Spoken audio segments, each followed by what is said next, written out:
Welcome back here to the Two Pointers Podcast. Actually, this is called Draft Chat. We're here to talk a little bit of NBA draft as we're going to preview it over the next couple of weeks. I am looking forward to doing this with Josh and future guests. But first, we just want to say welcome. Welcome to Draft Chat. We are here just to go over what our thoughts on some guys. The NCAA tournament just concluded, like we talked about last week. We're going to just go over guys we like, guys we don't, some cool reactionary games. But first, obviously, Josh, how are you feeling about talking about the draft here for the next 2 months before we introduce our first guest? It's always that period of time where I feel like I can get a good feel of the prospects now since college basketball has officially come to a close. But it's hard for me to start making predictions until we get this draft lottery done. So I think I'm kind of in a weird spot, but I'm excited kind of to look at the players. The NCAA tournament was very fun. I don't know if it was the most fun for some of the biggest prospects, especially the ones at the very top. Went out a little bit earlier than probably would have been expected, but yeah, I'm excited to get into it. Can't wait to chat all about it here with our first guest. We're bringing on Mr. Stephen Gillaspie, just like Colin. He told me to say it. But we are here to talk a couple things. We're going to go over draft stock rising and falling really quick from his perspective. He'll give a reaction to our draft boards if you guys haven't checked those out. They're our official first run of them. We will update them here in the next week or so, maybe, if anything changed opinion-wise. It didn't really for me. I don't know about Josh, but you'll see the date update. You'll see a tweet about those. We'll play a little game of higher or lower. We'll explain that in a little bit, as well as Steven's thing he likes to do is sleeper prospects, and I'm fully prepared to have to be frantically Googling. But we're going to talk about that at the tail end. So we'll start with draft stock rise and fall. But before we do any of that, introduce yourself. Tell us about where you're from. That's what we always ask our listeners to be able to hear. Yeah, well, first off, Trevor and Joshua, I appreciate y'all having me on, man. It was a huge honor. Anyone that wants to entertain my mind for basketball and draft prospects, I always kind of feel like bless your heart. I hope you know what you're getting into, but it's a big honor for me. And if you probably couldn't tell from my accent and the bless your heart, I'm from the South. I'm from Arkansas originally. In the Navy right now. I'm in the Navy right now, and I contribute to a collective referred to as No Ceilings. It's a pretty new, but making a lot of waves in the draft community. So I'm pretty proud to be a part of that group. And I also co-host a podcast called Draft Deeper with good buddy of mine, Nathan Grubel, where just like the name implies, we get in pretty deep into prospect evaluation. So, always down to talk NBA draft and NBA at large, but, I'm happy to be here, guys. And thank you guys so much for having me on. Absolutely. Let's go ahead and roll right into not sleepers. Geez, I'm getting ahead of myself. Look at me. Whose draft stock rose and fell the most? You can go over a couple. Any ones that you took away from the end of this tournament where you were like, man, that guy is a lot higher on my board now, or maybe he's a little bit lower? Yeah, so I have a few. I'll start with some kind of lower end guys. Brady Manick was a guy that I was generally not entertaining at all with any sort of draft prospect, but I think that he might have played his way into some second round consideration. I'm not going to get crazy. I do get a little tongue in cheek with my No Ceilings guys and say, oh, Brady Manick, first round prospect, things like that. But I don't think that he's that good. But I do think, in all honesty, being serious here, I do think that a team in the second round, maybe mid to late, might entertain bringing in a guy who's about 6'8", 6'9", who can give you a little bit of versatility at the forward spot. With the spot up shooter, knockdown guy, he showed a little bit of defensive playmaking chops as well in the tournament. So that was cool. We can't talk UNC without also mentioning Caleb Love, who's a guy I've had kind of in and out of my second round. I am kind of starting to feel like he's a firm second round guy. And then just one of the top end guys that I think really cemented where he should be selected in the draft would be Paulo Banchero out of Duke. Obviously, consensus top 3 guy. I've had him as low as number 4 on my board at different times throughout the season. But one being one of the last guys out of that top tier standing really means a lot. And the fact that he did improve his playmaking, his defense, and that 3-point shot looked really good throughout the tournament too. So a lot of the concerns that folks like myself had about him, feel like he answered later on in the season, and I think that helped him out a lot. Josh, I think he did his research. And did you realize we're from North Carolina when you said that? I did not know that. No, not at all. All right. I call it like I see it. So I love it. You got off on a good foot with me because I'm a diehard Carolina fan. So. You guys heard it here first. I'm invited back for another show just because of this. So oh yeah, 100%. Our listeners are going to chuckle because they're going to think we planned that. I would promise. To be clear, Josh is a Carolina fan, but that worked out great. Brings out Brady Manick first line. That's funny. I The love one I Brady really Manick, agree dude. with, as much as it pains me because I'm not a fan of Duke, but Paolo impressed me a lot more than I had seen in the late regular season for him, definitely. His ability kind of to just take over a little bit because he didn't always in the late regular season look like the best player Duke had. And I thought that in the tournament, he really took over and led the team when they needed it and showed, like you said, a lot of that playmaking ability that I was starting to doubt whether or not he had. And that has definitely made him like rise on my board for where I see. I think he's definitely a top 3 guy. I wouldn't put him above Chet Holmgren, but uh, I think right after that, where I'd see him right now. Yeah, I'm excited that y'all both would touch on the playmaking because I told Josh a few months ago that was something like coming into the season that I was excited to see him bring the ball up more, or at least in transition, him take the ball up a little bit further instead of having to rely on a guard like Trevor or something. But I, I'm excited that he got to like he waited, he did it some, we saw it, and then he's like, cool, I'm gonna do it in the tournament. Like I'm gonna show you Mhm. guys, hey, this is where it proving ground is, right? Cool. Let's touch on any more guys that are higher. Any like weird ones? I know you threw out Brady Manick first, but like, Ooh, let's see if I got some weirdos on my board here that I can throw at you guys. I if mean, I'm a deep dive kind of guy. Y'all know that I kind of warned you about that coming in. Um, I figured don't we'd know stay if on I, the high note while we could, if you before you start breaking people down, I figured we'd stay on the high note as long yeah. as we could. But How about Dalen Terry out of Arizona? I feel like he's a guy because of opportunity, right? When Kirk Kriisa went out, I always tell people I kind of temper my expectations coming into the tournament. I know that that's a lot of people's first opportunity to watch prospects, especially if they dive into the NBA kind of heavily. I understand that as a former NBA podcaster, I really didn't get a chance to evaluate prospects until the NCAA tournament because that's when the NCAA or the NBA regular season slows down. But if you watched Arizona at all, you understood that Dalen Terry looked good as a role player for Arizona, and he was kind of a promising prospect for their future. But when Kirk Kriisa went down, that opened up a lot of opportunity.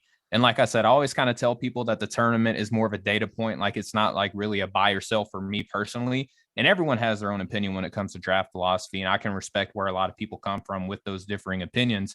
But to me, the one thing that kind of helped Dalen Terry is like, okay, we saw it in a small sample. We knew that if he came back for another season, that he's going to get more opportunity. His usage rate was going to go up. Let's see if his efficiency kind of coincides with an upcrease in productivity along with the higher usage rate, right? And what we saw in the Pac-12 tournament and what we started to see in the NCAA tournament is that he could be trusted with a larger role and his efficiency could kind of stay lockstep with that. So I think that he kind of upped his draft stock, in my opinion. I have him as a first round grade personally. That's probably not going to be a popular take outside of myself, but I think that what we got to see with an opportunity given to him, his production kind of matched that, and he rose to the occasion. A guy who can ball handle, as he gets stronger, can probably play 3 positions.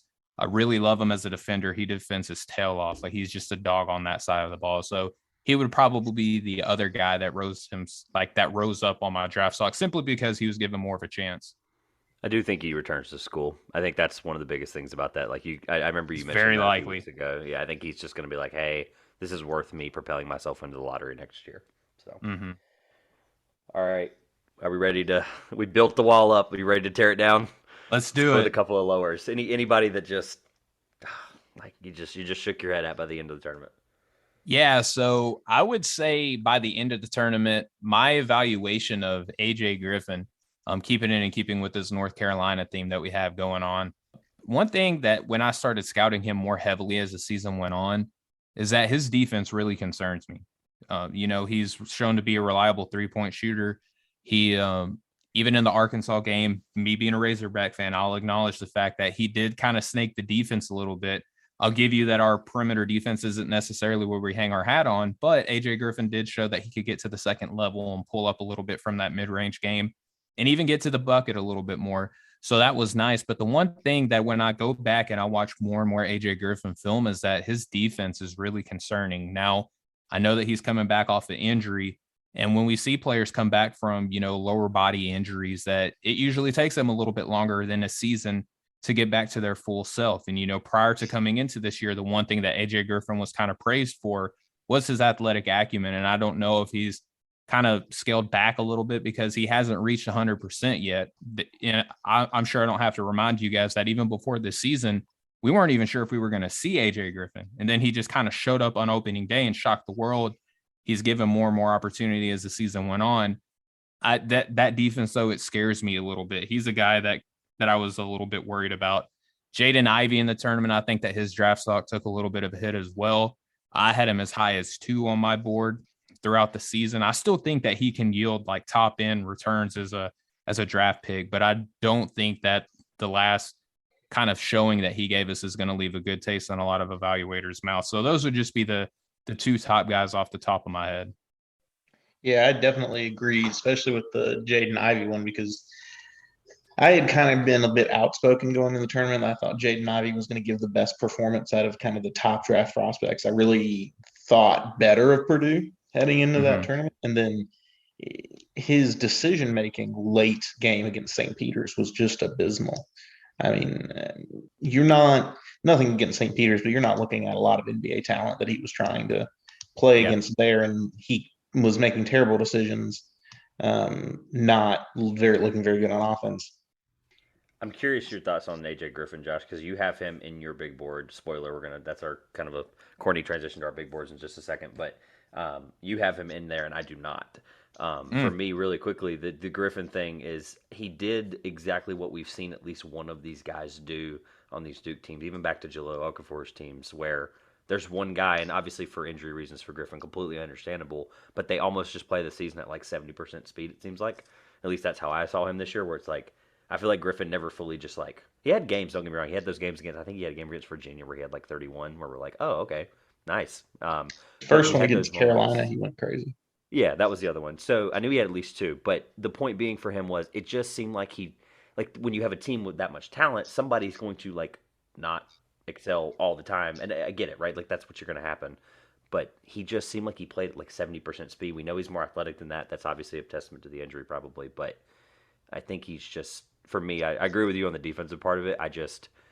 I'm waiting. If he gets to 100% in the next 6 months or so, I'm just waiting to see like maybe a crazy workout from him. Maybe, obviously, it's the last time we're going to see him if he gets drafted until he plays an NBA game. So I'm excited to see him just kind of jump on the scene. I think he can do the same thing he did at the beginning of the college season where he just shows up and he looks pretty good. I think that's one of the issues. You mentioned him kind of looking like he's going at 75%, and it may just be a Duke connection thing, but it reminds me a lot of Cam Reddish late season and going in the NBA. There are just a lot of times that you would watch Duke when Reddish was there and you'd forget he was on the court. And I think watching Duke in late tournament, I often forgot AJ Griffin was on the court because you could see Boncaro, you could see Keels, you could see Williams, you could see Wendell Moore, but I forgot AJ Griffin was out there most of the time. And that was the problem that Reddish has had, and it's kind of transitioned to continue to be a problem for him in the NBA. So I think that's a concerning part.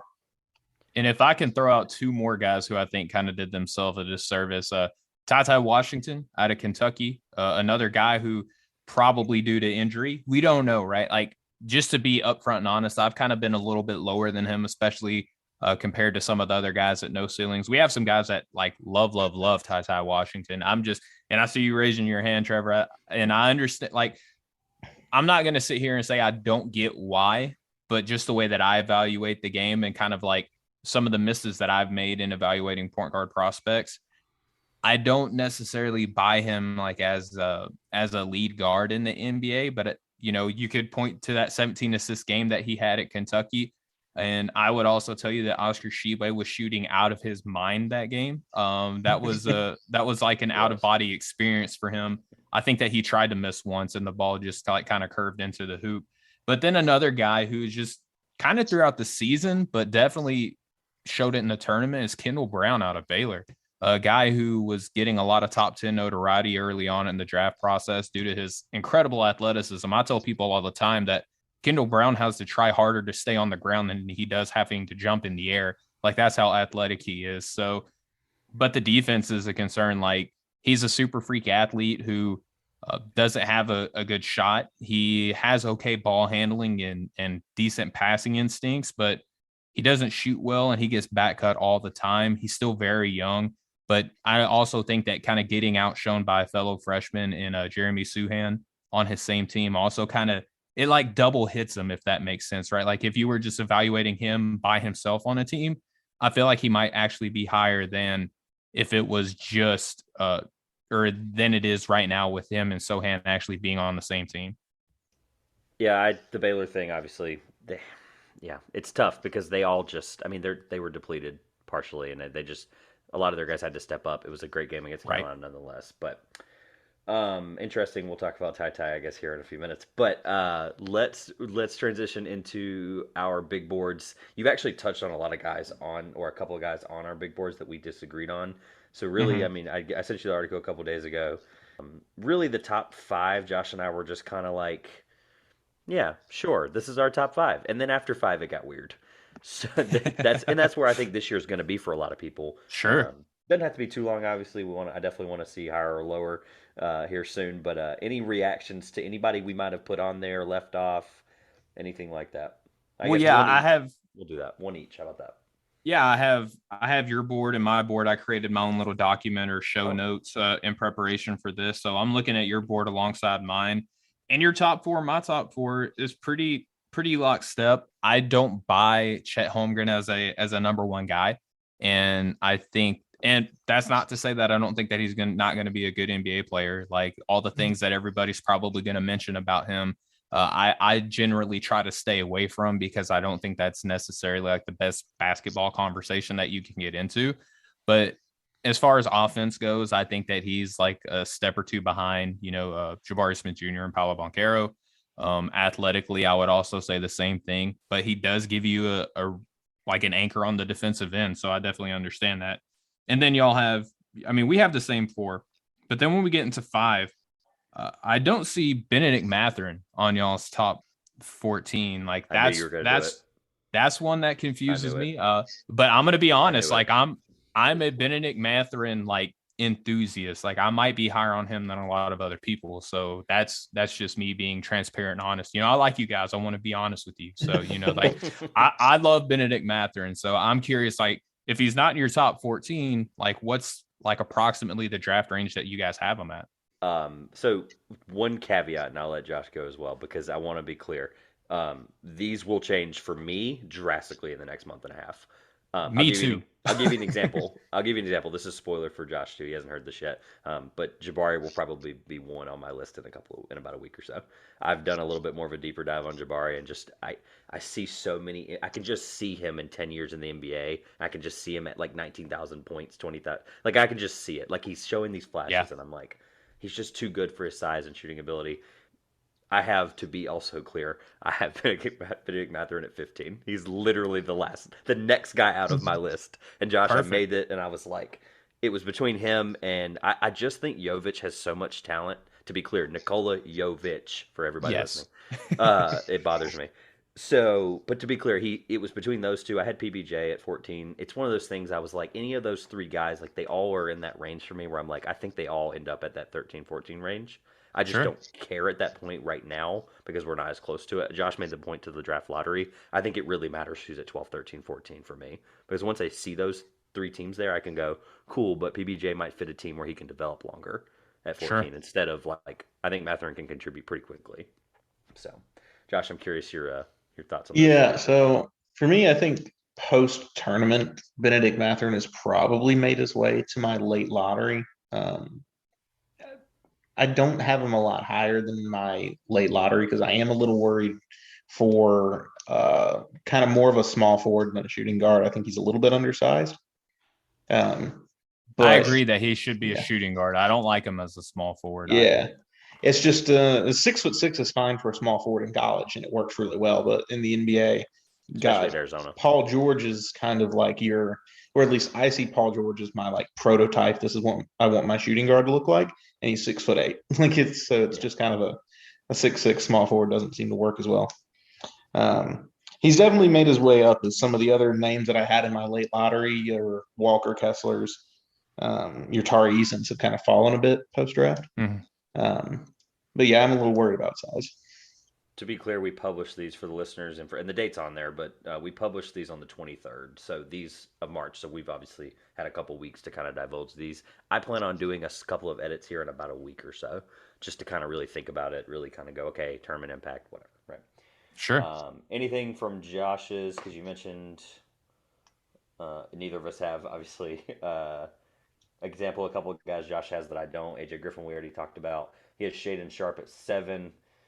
Yeah, I have He has Shaden. Benedict I have him Mathurin. at 9. Yeah. He did have Benedict Mathurin at 11. So that's I did not I forgot about that, which is cool. Okay. And then I think the only other difference was Tari Eason, which Josh said is kind of fallen for him a little bit. So Yeah, um, I like Tari Eason a lot. I think that I get why people are a little bit cautious with him, but with like me and my evaluation, LSU's a mess. First off, like as soon as they fired their coach, like the entire team like either declared for the draft or ran away. So like to me, that's an indication that they were playing in a less than ideal environment, right? And even still, like Tari Eason transferred over from Cincinnati, was the man on that team, and was like, okay, like Cincinnati, this is a fine conference, and I believe they're in the A10. Like, don't kill me if I'm wrong here, but we've gotten conferences wrong many times. Don't AAC, but pretty close. Yeah, AAC, excuse me. Many times we've gotten them wrong. All right, so he transfers from the AAC to the SEC, which I think that we can all agree has like stepped up in terms of like being a very competitive conference in basketball now. That it not is. not just football anymore, but especially in basketball. So he leaves the Cincinnati, goes to LSU. Wasn't expected to be the man. Actually comes off the bench to pay respects to some of the more senior guys like Darius Days on his team. Transfers to LSU and is the man on that team, like hands down the man on that team. He's a bully on the defensive end. Like he leads the NCAA, I think. This is an unofficial stat, but I think what I refer to as mugging steals, like someone who's dribbling the basketball and he'll just be like, no, give me that. That's mine, and then he'll run down the court and either, pass it to an open man or he'll jump over somebody and dunk it. Right. And so I think with the ability to play minutes at the 3, 4, maybe the 5, depending on the matchup, be a really good defender, a transition monster, a finisher in the paint, and his 3-point shooting actually improved over the season. I'm a big improve over the season scout. So if you can improve on weaknesses in the middle of the year, that shows that you have a give a crap factor, which I'm a big fan of. So the fact that he did that in season, I'm a big fan of that, man. So like Tari Eason, I have him right now on my board 13, and I don't feel good about it. I want to have him higher, but it's just I believe in the potential of some of these guys ahead of him a little bit more. But I think that Tari Eason is going to be an easily contributing NBA prospect from day one. Yeah, I'd love to see a YouTube compilation of what did you call it again? Mugging steals. Mugging steals, yeah. Just I'd love to give me that. YouTube That's mine. Of that, like all of Tari Eason's mugging steals this year. All right, are we ready for higher or lower, everyone? Let's hit it, man. I'm excited. The reason I say ready because I this is a rapid fire game, so really like off the top of your head, reactionary based. I'm gonna do my best. The other reason I say that. The other reason I say that is because the first two guys on the list we've already talked about, so you can basically just give us higher or lower if you want. The first Fair one is we put these on the list and we were like, we've got to do higher or lower later because he'll probably mention some of these guys. And I thought maybe moving it up, but just to make myself clear, is it you just want me to say higher or lower? No, you can elaborate. Okay, perfect. We've talked about only 2 of these guys. We're good. We actually have 3. The first one's Paolo Banchero. We were curious because, he's intriguing. I'm gonna cheat. I think that he's like the bar, like he's the betting odds favorite. Like he's the when you say like over under, and they give you the line. I think that's what Paolo Banchero is. Like it's really difficult for me to say higher or lower. I'll say higher because I think a lot of people actually. I think I'll say higher. Yeah. Because I think for Josh and I, for a while it felt like, and I have him at 4, I believe. Is that right? I don't even know anymore. My list is gone. You had him at 3. I had him at 4. Okay, that's I might have him at 2 now. Yeah, and that's the thing. Like for all up until basically the halfway through ACC play for me, my answer would have been lower, like lower than the general consensus, lower than the whatever. Just I don't love him. I love him less than Smith and Holmgren, and I still do. So right now the answer might still be lower. Now that I think that out loud, and that's perfectly fair. Like to me, like you can argue the top 3 in any which way, and I won't I might disagree, but I also will say I acknowledge what you're saying and I actually see it. Like I can't knock anybody for thinking differently. We'll make this one short and sweet. Jaden Ivey. Lower? That's another one I don't feel good about, but I'll say lower. This is the one I'm super excited about. Josh is probably surprised that it's taken 24 minutes for me to mention him. But every year, I'm going to preface this since your first time with us. Every year, I've been doing higher or lower or ceiling stuff for 4 years. It's been the thing that I've always enjoyed with the NBA draft. And for people that are curious, you can see my ceiling and floors on our article. I have one guy every year that I will bat for them no matter what happens. I love that. They could blow out their knee, and I'd be like, he'll be good in 3 years. We're good. Like whatever. He could go 60th, and I'd be like, that's my guy. No matter who it is, I pick one every year, and that's the guy. This year it's Mark Williams, and I'm curious, are you higher or lower on Mark Williams? I know what you're about to say, and I'm about to be heartbroken. I mean, compared to where you guys have him, I'll say lower. But I feel like the tournament actually is another guy that I neglected to bring up in the tournament that probably did a lot to improve his draft stock. Like I'm sad that I didn't even bring that up. Like I'm going to go cry myself to sleep now because he's probably like the guy who improved his draft stock enough. And it's crazy because he didn't really do anything out of the ordinary from what he had been doing all season long. He just like did it consistently against like a wider variety of defenses other than what he was seeing in the ACC. Like teams gave him a whole bunch of different looks, didn't affect him at all. He actually showed like a little bit of a Dirk Nowitzki, like shoulder shake, fade away, jump shot. And there's going to be so many teams that look at that one clip and be like, is there anything more to this? And given that he's a 70% free throw shooter and got good touch around the basket, might not be crazy to see him being a decent, like free throw, maybe extended shooter down the line. But I mean, you're talking about the ACC Defensive Player of the Year, one of the best shot blockers in all the country.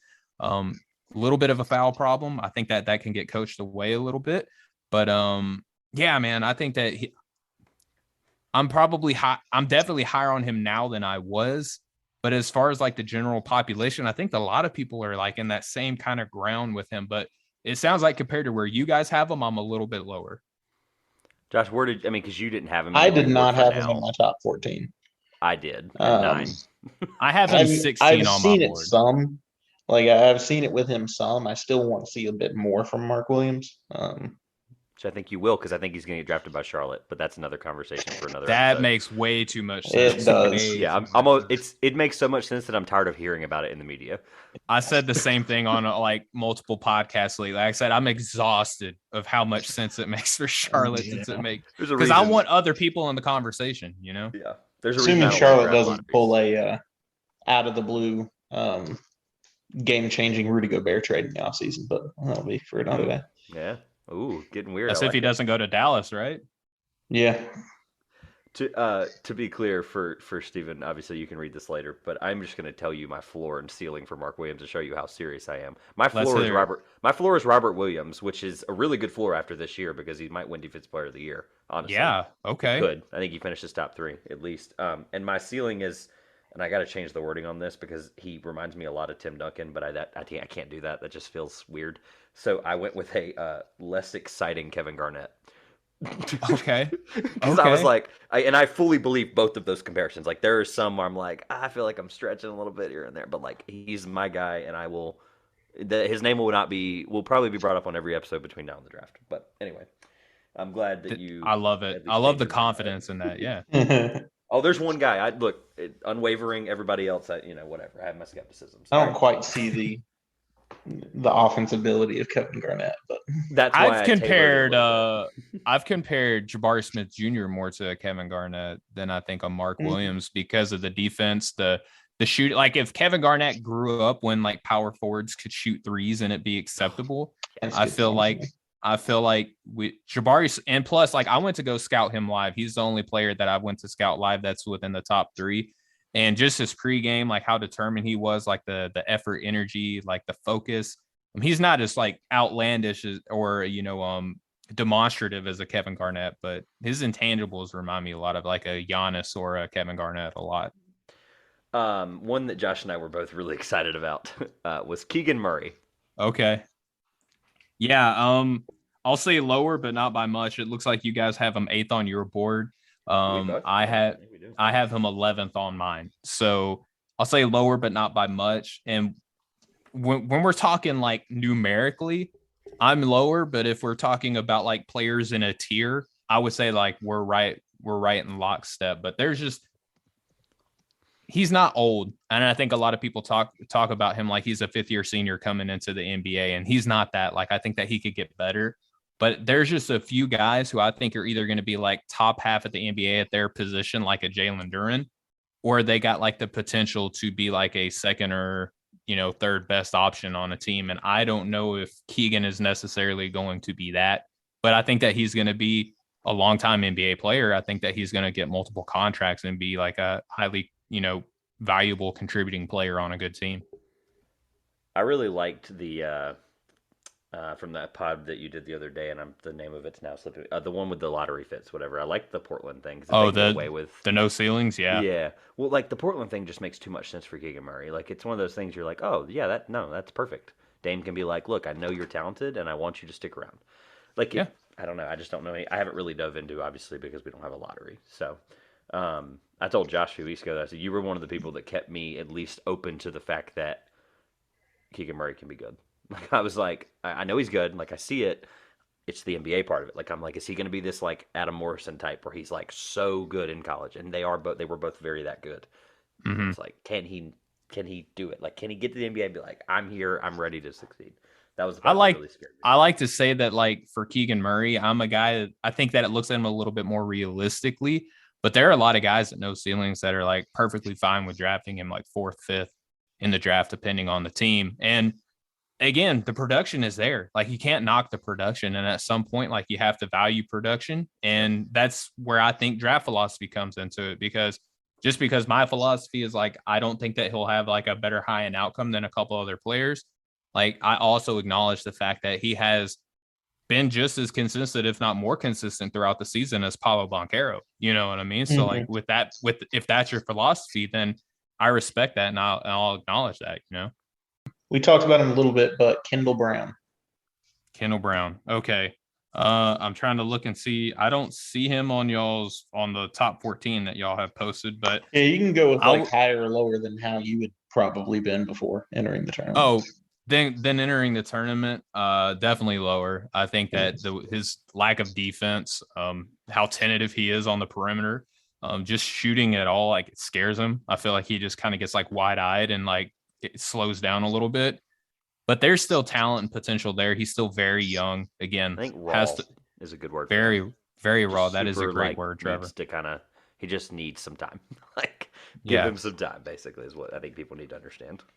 Yeah, you definitely have to give him some time. But if that's the case, then like that's where draft philosophy comes into it. Like, how comfortable are you drafting a guy? Like, it's going to be very team dependent. Like, Memphis could probably afford to like draft him and be like, all right, man, like we're going to put you towards the end of the bench. We'll give you some like garbage time scenarios. We'll put you in the G League, things like that. But if it's like, I don't know, Minnesota maybe, or like a Charlotte, maybe waiting isn't the best thing for what they need at that time,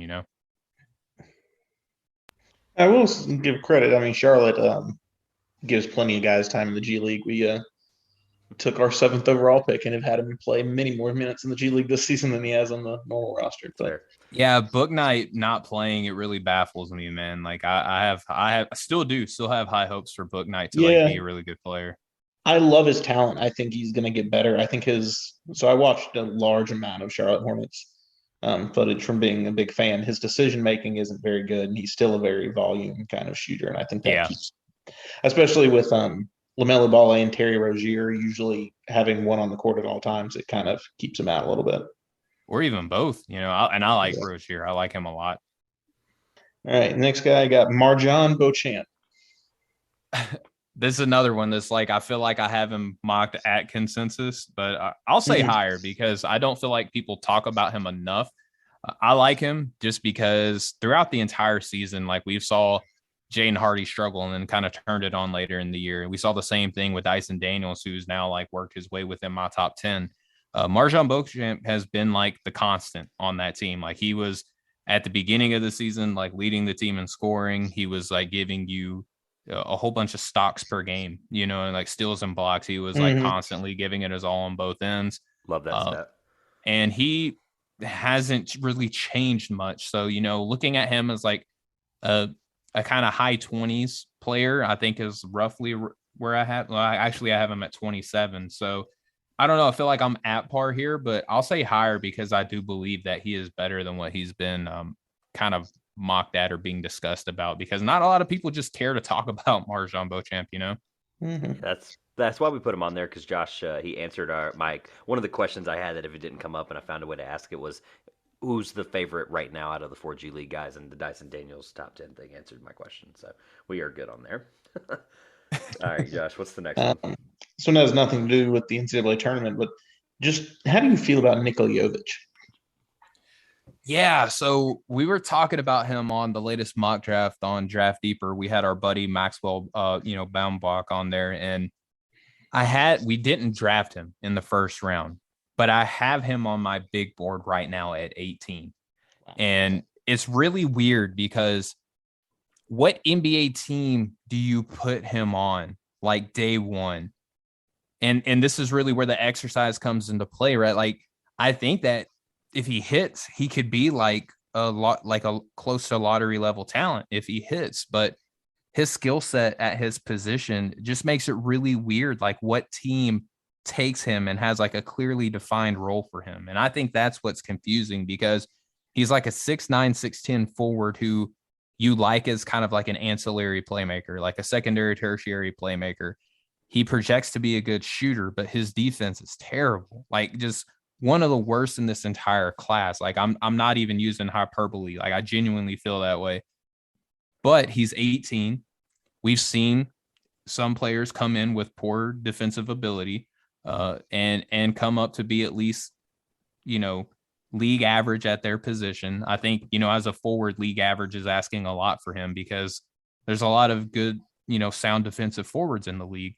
So he's just one of these unique players that if everything hits right, like, he could be very, very dangerous. But I can't think of an NBA team where he has a clearly defined role. And that's what a lot of teams, I think, are going to be scared of. They're going to look at him and be like, sure, you're 6'10", sure, you can pass and you can shoot, but at your position, like, usually you use a forward to kind of cover up for guards' defensive liabilities. Like, what team in the NBA has the inverse of that, So maybe does he go to like a Utah who doesn't have a first round pick, and Rudy Gobert is like the ultimate makeup, for that team. You can put lipstick on a pig almost, if you take Rudy Gobert off that team and put a league average center, like, that's a lottery level team. Like, that's a top 10 team because nobody else on that team defends. So I think if Utah has a first round pick, Nikola Jovic might make sense there, but it's just, or maybe the team that has multiple firsts, like a San Antonio or a Memphis, where they can get a little cute and say, let's add a new offensive wrinkle. But what team is going to say, is it worth the trouble? You know what I mean? To put him on the court and acknowledge the defense is like that bad. New York. I'm just kidding. No, New York. But the reason I say that is because my comparison to him was Danilo Gallinari, and I think makes everything you just said made me feel better about that, because I'm not saying he's ever gotten to league average or somewhere in the middle there, but he's never been a blow me away defender. And I think that's a fun comparison because he played for New York, but did he not get drafted by New York? He did get drafted. He got drafted, and he was a part of that, Carmelo Anthony trade that sent him to Denver, and then he also played for the Clippers. So, and the funny thing about you bringing up Danilo is he's always had like a good rim protector. He went from having guys like Marcus Camby, Tyson Chandler, DeAndre Jordan, Clint Capella now at Atlanta. So, I mean, the teams that are, and even Joel Embiid, and didn't he play in Philadelphia? I thought he played. I could be wrong on that one. But anyway, like, I have no idea. By and large, a player like him always has a good rim protector around him. And so if we're looking at these teams that have good rim protectors, what team needs a forward? You know what I mean? So, like, and there are other forwards that I like a little bit more ahead of him. So it's a really interesting dichotomy that he has in this draft class. All right, Josh, I want to hear you say this last one. Speaking of rim protectors, let's go on the last one. What do you think of Walker Kessler? I'm not a Kessler guy. The foot speed scares me. The perimeter switching scares me. If you're solely a drop coverage big, that limits the amount of schemes that you're going to be able to fit in, right? Like, a lot of NBA teams want switchable guys. So if you only scale to be a drop big, you're cutting the teams that are going to be looking to draft you like almost in half. I like the fact that he isn't afraid to shoot, although his jump shot reminds me of like a pumpkin launching out of a trebuchet. So it's a very interesting shooting motion. If I had any clip we're cutting for social media, that's the one right there. That's the one being aggregated right there. Okay. That's the I best. Appreciate it. That's the best. But that was so good. I saw a tweet today before I came on. For No Ceilings, we were like, post your most cancelable draft takes, and someone said that Walker Kessler is just a suburban Hashim Thabit, and I was like rolling when I was rolling on the floor when I heard that. I think that he is draftable. I'll say that. Like, if I'm a team like that needs a big in like the middle or early second, I would entertain drafting a Walker Kessler because I think that he has value there. But I'm not interested in drafting him in the first round, just me personally, because I think, you got Chet Holmgren available to you, got Jalen Duren available to you, got Mark Williams, and I like Ishmael Kamagate over Walker Kessler too. So, and then it gets a little dicey. Like, I could also be talked into Christian Koloko over Walker Kessler too. So, yeah, I don't like him in the first round, to be honest with you. Yeah, whoever said the Hashim Thabit comparison, please add us on Twitter. You're coming up next week, so I've just cleared the schedule. Like that guy deserves 40 minutes on the show. Suburban Hashim Thabit had me rolling. That I had to mute myself. I laughed so hard. All right, let's do this as we're on the way out here. 2-minute sales elevator pitch us on. By the way, to be clear to the listeners, we have no idea who he's about to say, and if you hear frantic typing, that is probably from both of us. But 2 minutes elevator pitch us on whatever you want to do with the sleeper prospect. We have no idea who it is, but good luck. All right, so just to get your typing going early, I'll say the name Vince Williams Jr. out of VCU. All right, so he's the guy that I want you guys to start looking up right now, because when you go look him up, you're going to see a guy who contributed to one of the best defensive, teams that is always around in college basketball, with the Virginia Commonwealth Rams. He's a guy who can ball handle. He's a guy who can shoot. He's a guy who can defend. He can run the court. He's 6'6", but plays a power forward in college basketball. So like you can easily see him swapping out, very scalable, switchable, versatile forward in the NBA. He is a very good 3-point shooter. Again, he's a guy who you can put on your team and you can trust to be put in a corner and either shoot if the defense closes out to try to chase him off the line. You trust him as a playmaker because VCU does all the time, and he is a very underrated playmaker on that end. And then defensively, again, he can defend probably, I'll say 2 through 4 to be safe, because I think the whole 1 through 5 is a little bit overused. And I think that you say 1 through 5 when you mean actually a little bit lower. 1 through 5 is like truly difficult to do. But I think, Vince Williams Jr., 2 through 4 is safe. Maybe 2.5 through 4, because some of the faster guards might give him troubles, but definitely a talented guy on the forward, can literally do everything. And one thing I'll say about him is, like, when you talk about guys like, I don't know,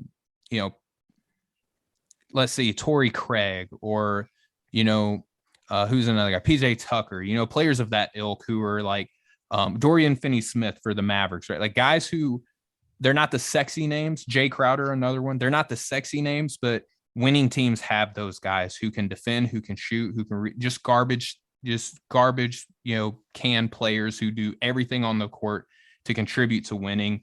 I think he's a first round talent. And the one thing that you could come back with me on is like, well, Steven, if you look at Jay Crowder, Torrey Craig, all those other, PJ Tucker, none of those guys were clear first round talents. I would say, okay, well, if you go back and redraft, like you probably would take those guys in the first round of their respective draft classes, right? Yeah, so just because you can get a guy like that later, sure. I think that that's what a lot of teams kind of bank on. But when you don't get to sign him because there's only one team that gets to sign that player, I think that you're like, oh crap, like we really missed out on him. And players like him get traded all the time. So I think that he's going to hold his value in the NBA for a really, really, really long time, like those aforementioned guys. So Vince Williams Jr.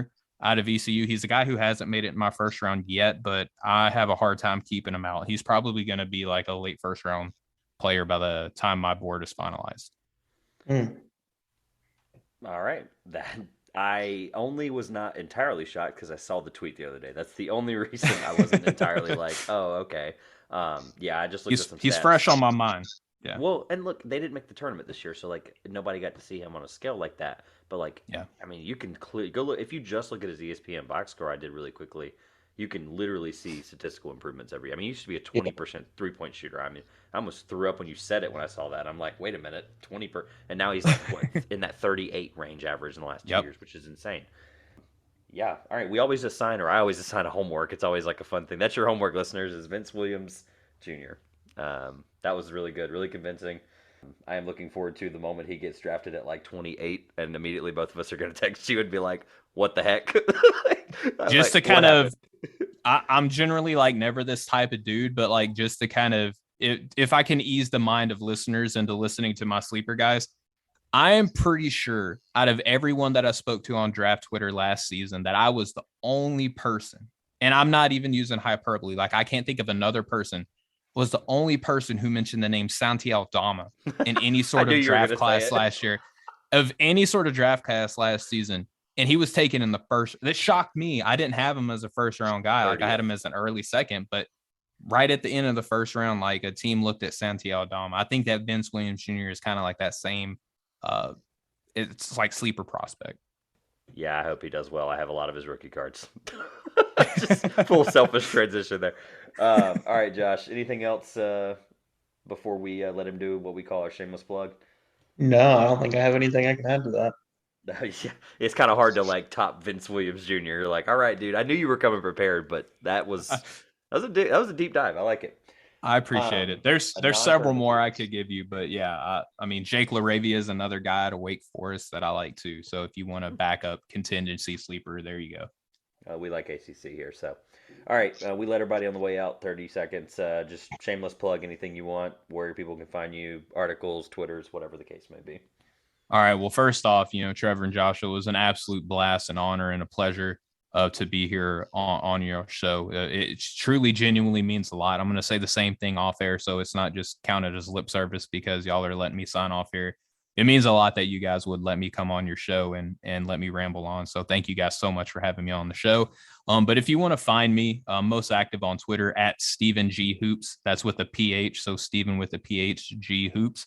You can read my work at NoCeilingsNBA.com. We have a lot of draft content on there. You can go subscribe and you will get premium like NBA draft content for absolutely free. Like my buddy Corey Tulaba over there says free 99 plus shipping and handling. It will cost you absolutely nothing. All you have to do is enter your email, and anytime that an article drops, you will get an email directly to your inbox. I'm what's known as the weekend warrior. So every Sunday you can expect an article from me covering prospects, storylines, and my warriors of the week. So that's there. And then for podcast purposes, you can find me anywhere you get your podcast. Go look up Draft Deeper. That's where me and my co-host Nathan Group will talk about exactly what it sounds like, NBA draft prospects. And then I would encourage you guys to also subscribe to No Ceilings TV on YouTube, where a lot of our video content is posted. All right, that was a lot of fun. Thank you, Josh. Close us out. This has been Draft Chat. You almost said it. I knew it was going to happen. And I'm Trevor. And we will see you next week.